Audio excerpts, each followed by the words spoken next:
So, bila social media apps are created and designed to keep you addicted. Why?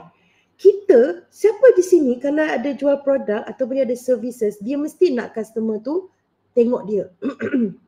Kan? Anyone pun.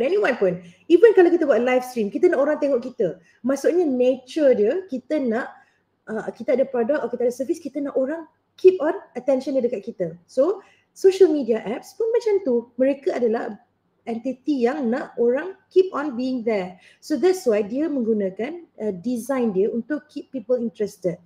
Dan bahayanya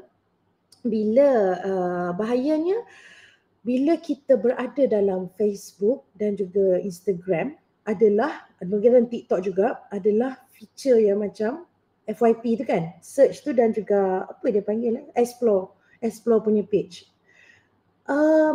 Dan sekarang dengan shorts macam YouTube shorts dan sebagainya, dia memang kadang-kadang tangan kita tu jadi gatal kan, dia nak tertekan. Dia dah jadi habit. Dan loop dalam brain kita ni pun saya rasa dia dah jadi habit. Okay, aku dah kepenatan ni, dopamin dah kurang, let's find some dopamine, let's open the app and see other people's lives.